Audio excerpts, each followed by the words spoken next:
bumalik kami, sa pagbabalik namin. Hello, salamat na nandyan pa rin kayo at nakikinig sa amin at nanonood. Salamat po. Hallelujah. So, sa ating pagpapatuloy, the Apostle Paul, in his letter of 1 Corinthians 2:10-12 writes, these are the things God has revealed, no, to us by the Holy Spirit. The Holy Spirit searches us things, even the deep things of God. For who knows a person's thought except their own spirit within them? And the same way, no one knows the thought of God except the Spirit of God.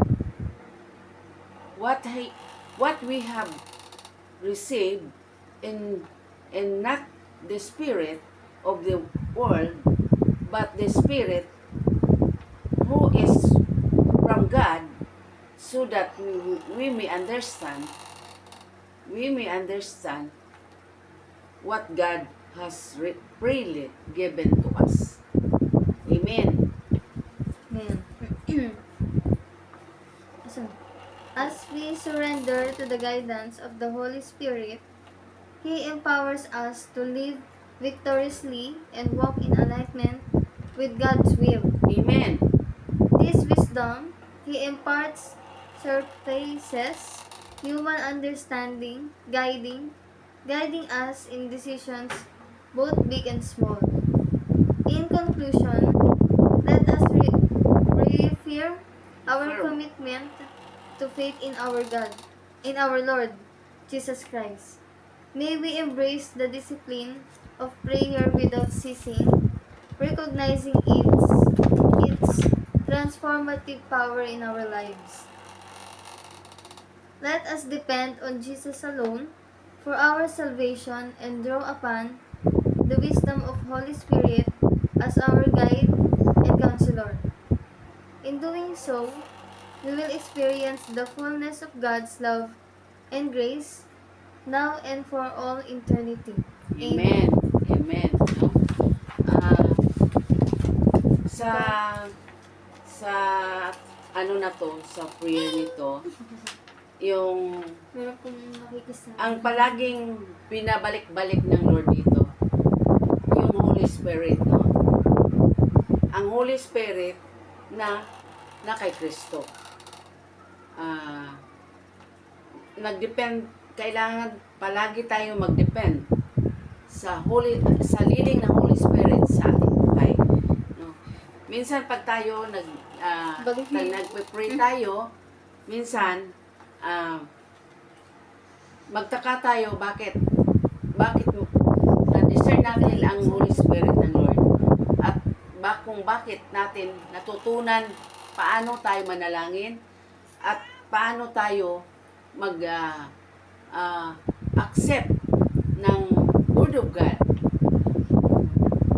Kung tayo inaano ng Panginoon, yung dinidisiplina, huwag tayong mawalan ng pag-asa o huwag tayong malungkot, dahil once na ang Panginoon ay dinidisiplina tayo sa sarili natin, ibig sabihin nun, mga kapatid, isa lang, mahal na mahal tayo ng Panginoon. Kaya huwag tayong malungkot. Amen. Umasa tayo palagi na ang Panginoon ay nasa atin. At huwag tayong makalimot na manalangin, na may pasasalamat, dahil yan po ang kalooban ng Panginoon sa buhay natin.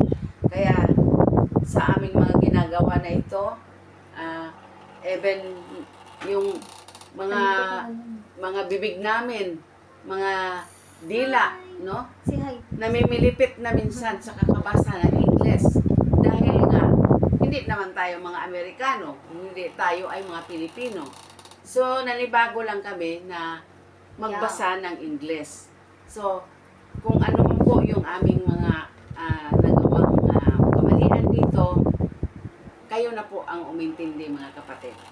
Dahil ito ginawa namin unang-una para sa Panginoon at pangalawa para sa inyong lahat na nakikinig at nanonood sa amin. Thank you, Lord. Hallelujah. Purihin ka, Lord.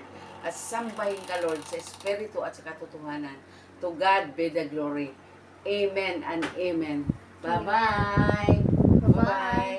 Oh, say bye-bye na. Sige. Bye-bye. Ayun, oh. Bye-bye. Diba? Diba?